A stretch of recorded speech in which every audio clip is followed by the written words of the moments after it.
Hello नमस्कार दोस्तों, स्वागत है आपका आपके अपने यूट्यूब चैनल सरकारी रास्ता में। तो दोस्तों, आज हम बात करेंगे भारतीय ज्योग्राफी यानी भारतीय भूगोल के एक महत्वपूर्ण टॉपिक यानी भारत का सामान्य परिचय के बारे में, जो कि एग्ज़ाम में भारत के सामान्य परिचय से बहुत सारे प्रश्न पूछे जाते हैं। तो इन प्रश्नों की आज हम इस वीडियो में चर्चा करेंगे। तो दोस्तों आप इस वीडियो के माध्यम से भारत का सामान्य परिचय के संपूर्ण प्रश्नों का रिवीजन कर सकते हैं और इससे आप भारत के परिचय के सभी प्रश्नों को अच्छे से जान सकते हैं और भारत का परिचय इस भारत का भारत का जो सामान्य परिचय है वो इस वीडियो के माध्यम से आपका कंप्लीट हो जाएगा। तो दोस्तों, शुरुआत करते हैं आज के इस वीडियो की पहले प्रश्न के साथ। तो हमारा पहला प्रश्न रहेगा हमारा पहला प्रश्न रहेगा कि सॉरी दोस्तों, निम्न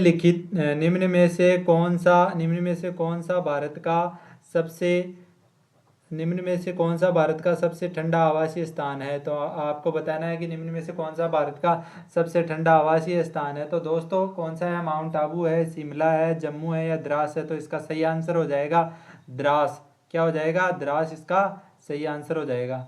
द्रास ये जम्मू में पड़ता है, जम्मू में है। ये सबसे ठंडा स्थान, आवासीय स्थान है। तो दोस्तों, हमारा अगला प्रश्न रहेगा, कर्क रेखा भारत के इनमें से किस राज्य से होकर नहीं गुजरती, यानी कौन सा राज्य है जिससे कर्क रेखा नहीं गुजरती है। तो कौन सा राज्य है जिसमें से कर्क रेखा नहीं गुजरती है। तो इसका सही आंसर हो जाएगा ओडिशा। क्या हो जाएगा? ओडिशा। तो आपको कर्क रेखा याद करने की ट्रिक है, मित्र पर गमछा झाड़। मित्र पर गमछा झार। मित्र पर मी से मिजोरम, त्र से त्रिपुरा, प से पश्चिम बंगाल,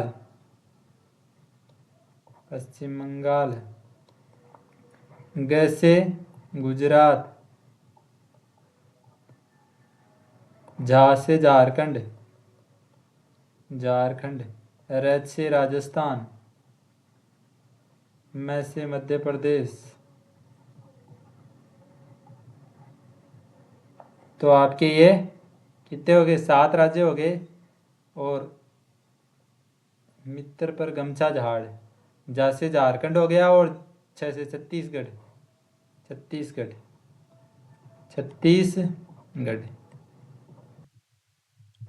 तो दोस्तों, हमारा अगला प्रश्न रहेगा, भारत दक्षिण एशिया का तीसरा सबसे बड़ा देश है, भाग में फैला है, जो पृथ्वी के भू क्षेत्रफल का यानी पृथ्वी के भू क्षेत्रफल का कितना परसेंट भाग में फैला गया है। तो पृथ्वी का 100% क्षेत्रफल है, उसमें से कितना प्रतिशत भारत का है। तो इसमें भारत का है 2.4%। 2.4% लगभग 2.4% है। तो इसका सही आंसर क्या हो जाएगा? 2.3%। 2.3% यानी ये क्षेत्रफल की दृष्टि से 2.3%, 2.3% से 2.4% के बीच में लगभग है। और जनसंख्या की दृष्टि से 17.50% भारत में जनसंख्या निवास करती है। विश्व की कुल जनसंख्या का 17.50% भारत में निवास करती है। तो इसका सही आंसर हो जाएगा 2.3%, इसका राइट आंसर हो जाएगा। तो दोस्तों, हमारा अगला प्रश्न रहेगा, भारत की भू सीमाएं कितने देशों के साथ जुड़ी हुई है। भारत की भू सीमाएं कितने देशों के साथ जुड़ी हुई है। तो 7 देशों के साथ। 7 देशों के साथ भारत की भू सीमाएं जुड़ी हुई है, यानी स्थलीय सीमा भारत की 7 देशों के साथ जुड़ी हुई है। इनमें है पाकिस्तान, बांग्लादेश, चीन, नेपाल, भूटान, अफगानिस्तान,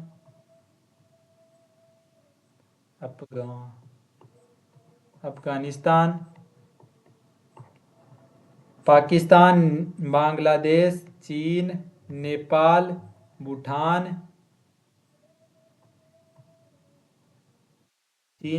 भूटान, ये 7 राज्य हैं जिनकी सीमाएं भारत से जुड़ी हुई है। कितने राज्यों की सीमा जुड़ी है? तो 7 राज्यों की सीमाएं भारत से जुड़ी हुई है। तो इसका सही आंसर हो जाएगा। और एक म्यांमार एक 7वां राज्य है जिसकी सीमाएं भारत से जुड़ी हुई है। 7 राज्य हैं जिनकी सीमाएं भारत से जुड़ी हुई है। तो इसका सही आंसर हो जाएगा 7 राज्य। और यदि आपको पूछ ले कि भारत के ऐसे भारत से ऐसे कितने देश जुड़े हुए हैं जिनकी जलीय सीमा व स्थलीय दोनों लगती है, जलीय व स्थलीय लगती है दोनों।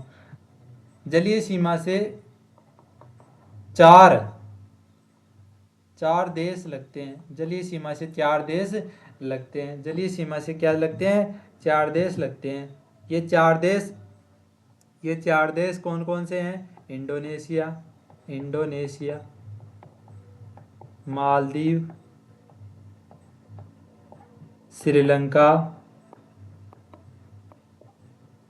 इंडोनेशिया हो गया, मालदीव हो गया, श्रीलंका हो गया, और एक देश और है जिसकी सीमाएं भारत से लगती है। और जलीय व स्थलीय सीमा म्यांमार से, बांग्लादेश से और पाकिस्तान से, इनसे साझा करता है। जलीय व स्थलीय सीमा पूछ ले तो आपको ये तीन देश बता देने हैं, म्यांमार, बांग्लादेश और पाकिस्तान से ये जलीय सीमा का निर्धारण करता है। और इंडोनेशिया, मालदीव और श्रीलंका,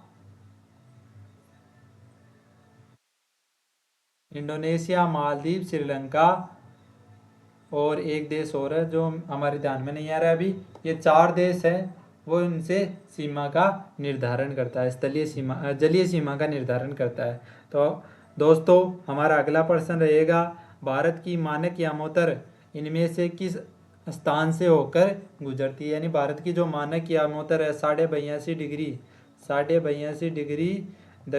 उत्तरी अक्षांश, 82.5 डिग्री देशांतर रेखा, जो देशांतर रेखा है वो किससे होकर गुजरती है? तो मिर्ज़ापुर। किससे होकर गुजरती है? ये मिर्ज़ापुर से होकर गुजरती है, मिर्ज़ापुर से होकर गुजरती है। ये इलाहाबाद में, जिसका नाम प्रयागराज कर दिया गया है प्रयागराज, वर्तमान में इसका नाम प्रयागराज है। और ये उत्तर प्रदेश राज्य में, किसमें है? उत्तर प्रदेश राज्य में। तो इसका सही आंसर हो जाएगा मिर्ज़ापुर से होकर 82.5 डिग्री देशांतर रेखा गुजरती है। तो दोस्तों हमारा अगला प्रश्न रहेगा, भारत मानक समय यानी इंडियन स्टैंडर्ड टाइम ग्रीनविच माध्य समय GMT से आगे है, कितने घंटे आगे है? तो इसमें पूछा है कि कितने घंटे आगे है GMT से, तो GMT से है 5.5 घंटे। 5.5 घंटे भारतीय मानक समय यानी इंडियन स्टैंडर्ड टाइम GMT से 5.5 घंटे आगे है। क्या है? आगे है। तो इसका सही आंसर हो जाएगा 5.5 घंटे, सी ऑप्शन इसका राइट आंसर हो जाएगा। तो दोस्तों हमारा अगला प्रश्न रहेगा, निम्नलिखित में से कौन सा भारतीय मानक समय को सटीक ढंग से दर्शाता है? यानी भारतीय मानक समय को कौन सा है जो सटीक ढंग से दर्शाता है? तो GMT 5.5 घंटे, यानी GMT से 5.5 घंटे प्लस है, प्लस का मतलब है ज़्यादा है, यानी GMT का जो समय रहता है उससे 5.5 घंटे आगे रहता है। तो इसका सही आंसर क्या हो जाएगा? इस प्रश्न का सही आंसर हो जाएगा GMT से 5.5 घंटे आगे हैं। तो दोस्तों हमारा अगला प्रश्न रहेगा, एकमात्र भारतीय राज्य कौन सा है जिसकी सीमा सिक्किम राज्य से जुड़ी है। यानी एकमात्र भारतीय राज्य जिसकी सिक्किम से जुड़ी है, यानी सिक्किम, जो सिक्किम है वो केवल एक राज्य से ही, केवल एक राज्य से सीमा बनाता है। तो वो राज्य कौन सा है, तो वो राज्य है पश्चिम बंगाल। को है क्या है, पश्चिम बंगाल।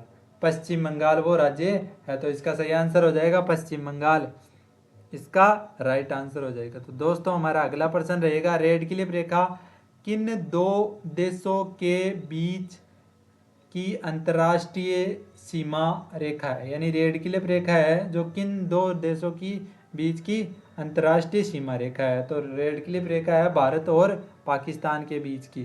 किसके है, भारत और पाकिस्तान के बीच की ये रेखा है। और इसका निर्धारण 1947 में 47 ईस्वी को किया गया था।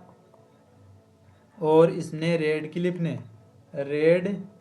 क्लिफ नामक व्यक्ति ने इसका निर्धारण किया था। ये भारत और पाकिस्तान की सीमाओं का निर्धारण करती है, यानी सीमाओं को अलग अलग करती है। तो इसका सही आंसर हो जाएगा भारत और पाकिस्तान। चीन और भारत और चीन के बीच में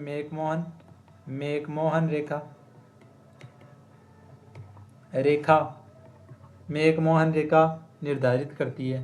तो भारत और चीन के बीच में भी याद रखिएगा, ये मैकमोहन बार बार पूछी जाती है। तो इसका सही आंसर हो जाएगा भारत और पाकिस्तान, इसका राइट आंसर हो जाएगा। तो दोस्तों हमारा अगला प्रश्न रहेगा, भारत पूरी तरह से पृथ्वी के गोलार्ध में और भाग में स्थित है। यानी कौन से गोलार्ध में स्थित है और कौन से भाग में स्थित है। तो इसका सही है कि भारत पूरी तरह से पृथ्वी के उत्तरी तो गोलार्ध में स्थित है और पूर्वी भाग में स्थित है। किस में है, पृथ्वी के उत्तरी गोलार्ध में। यानी पृथ्वी 23.5 डिग्री उत्तरी अक्षांश के उत्तरी गोलार्ध में। यानी उत्तरी गोलार्ध का मतलब है भारत का यहाँ से 8 डिग्री 4 से ही ये शुरू हो जाता है, 8 डिग्री से 4 से शुरू हो जाता है। यानी ये उत्तरी गोलार्ध में, किसमें, उत्तरी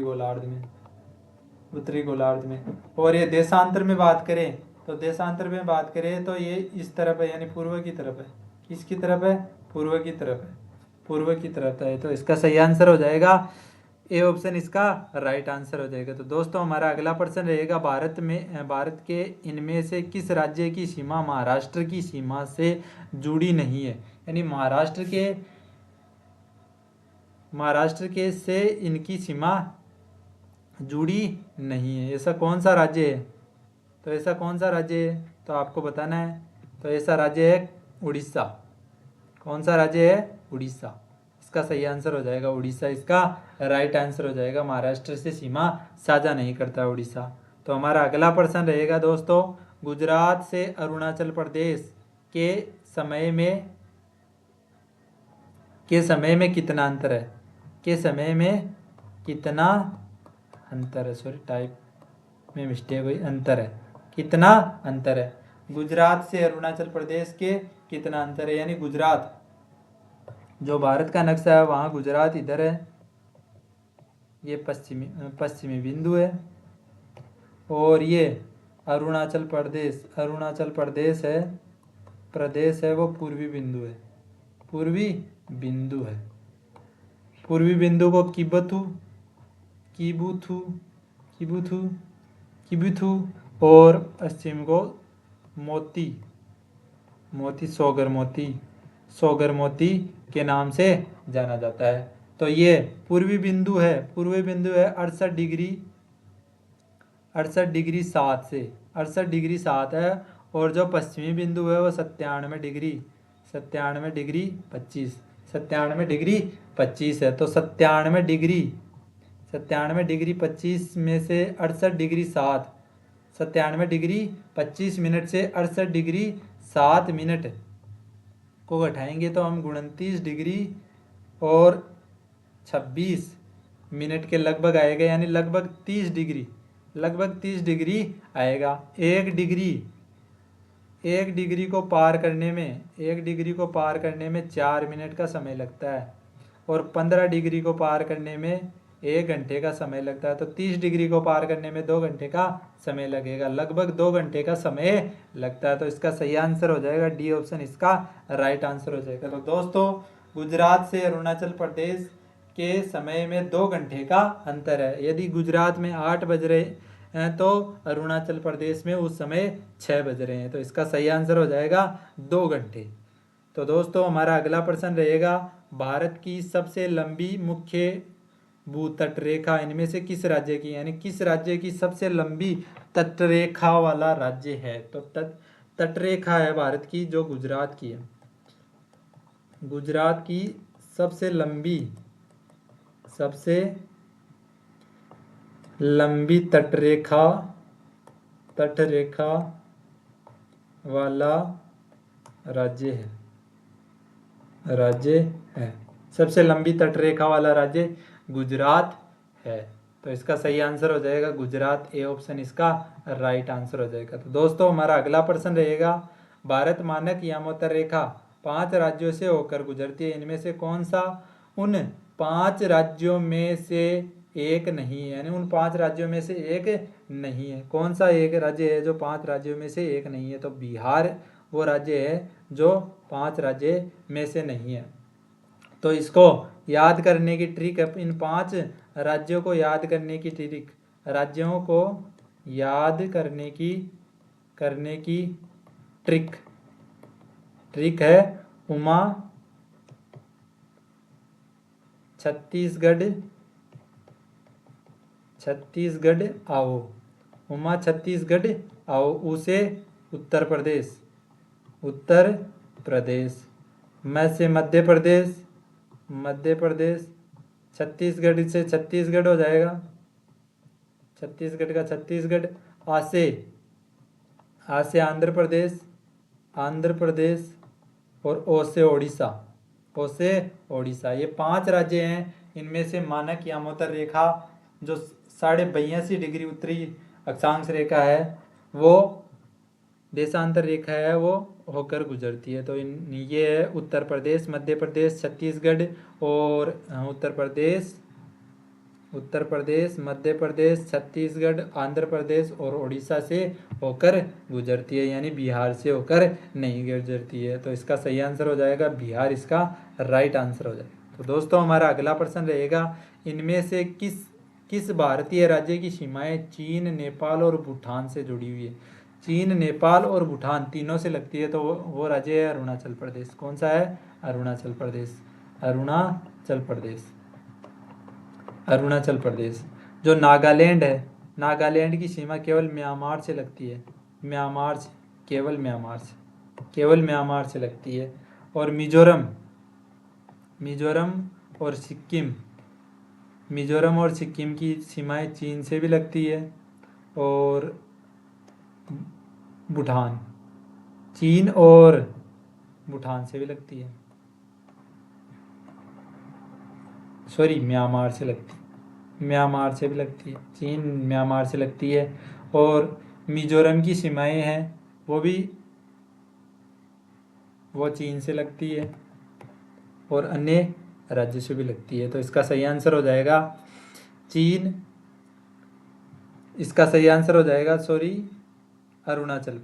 अरुणाचल प्रदेश इसका राइट आंसर हो जाएगा। अरुणाचल प्रदेश से इन तीनों देशों की सीमाएं लगती है। तो दोस्तों हमारा अगला प्रश्न रहेगा, क्षेत्रफल की दृष्टि से निम्नलिखित में से कौन सा भारत का सबसे छोटा केंद्र शासित प्रदेश है, यानी भारत का सबसे छोटा केंद्र शासित प्रदेश कौन सा है।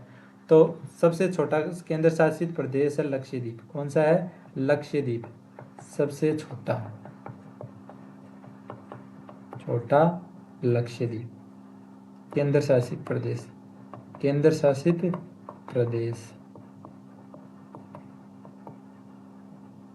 है। तो इसका सही आंसर हो जाएगा लक्षद्वीप। तो दोस्तों हमारा अगला प्रश्न रहेगा, भारत को भौगोलिक क्षेत्रों में बांटा गया, यानी कितने भौगोलिक क्षेत्रों में बांटा गया है। तो भारत को 6 भौगोलिक क्षेत्रों में बांटा गया है। कितने क्षेत्रों में बांटा गया है? भारत को 6 भौगोलिक क्षेत्रों में बांटा गया है। भौगोलिक क्षेत्रों में बांटा गया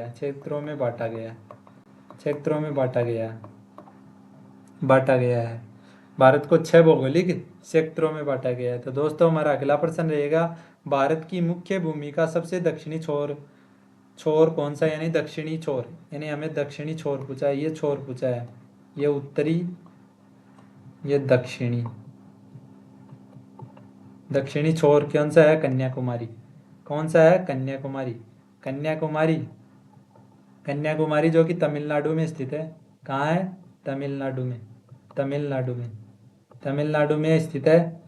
ये यहाँ पर कन्याकुमारी है, ये भारत का सबसे दक्षिणी स्थलीय बिंदु है, मुख्य भूमि का स्थलीय बिंदु है, यानी इसके बाद में जो जलीय सीमा है, जलीय सीमा की प्रारंभ हो जाता है।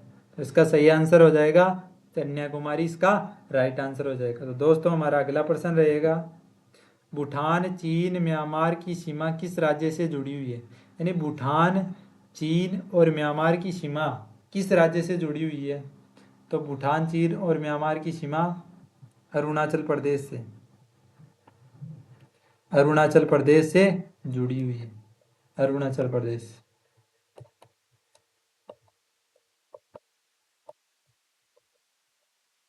अरुणाचल प्रदेश से जुड़ी हुई है।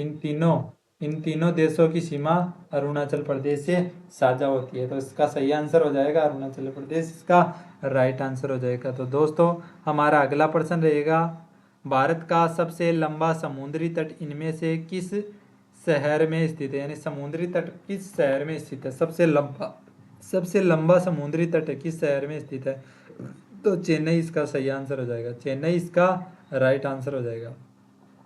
चेन्नई तमिलनाडु की राजधानी है, तमिलनाडु की राजधानी चेन्नई, जो भारत का सबसे दक्षिणी बिंदु है, वहाँ पर है। तो इसका सही आंसर हो जाएगा चेन्नई, इसका राइट आंसर हो जाएगा। तो दोस्तों हमारा अगला प्रश्न रहेगा, भारत दक्षिणी भाग त्रिकोणीय आकार का है, यानी भारत का जो दक्षिणी भाग है वो त्रिकोणीय आकार किस प्रकार का है। तो त्रिकोणीय आकार किस प्रकार का है, एक द्वीप के प्रकार का है। जो भारत का नीचे का आकार है, इसे जो भारत का नीचे का आकार है वो एक द्वीप के आकार का है, द्वीप के आकार का है, ऐसे द्वीप के आकार का है। तो इसका सही आंसर हो जाएगा द्वीप, इसका राइट आंसर हो जाएगा। क्या हो जाएगा, द्वीप, इसका राइट आंसर हो जाएगा। तो दोस्तों आज का ये वीडियो आपको कैसा लगा, यदि आपने ये वीडियो पूरा देखा तो भारत का सामान्य परिचय है उसके बारे में आपका एक भी प्रश्न गलत होने के कोई चांस नहीं है। और यदि वीडियो और इन्फॉर्मेशन आपको पसंद आई तो वीडियो को लाइक कीजिएगा, चैनल को सब्सक्राइब कीजिएगा और अपने दोस्तों के साथ शेयर करना ना भूलिएगा। और मिलते हैं आपको अगले वीडियो में, तब तक के लिए धन्यवाद, थैंक यू।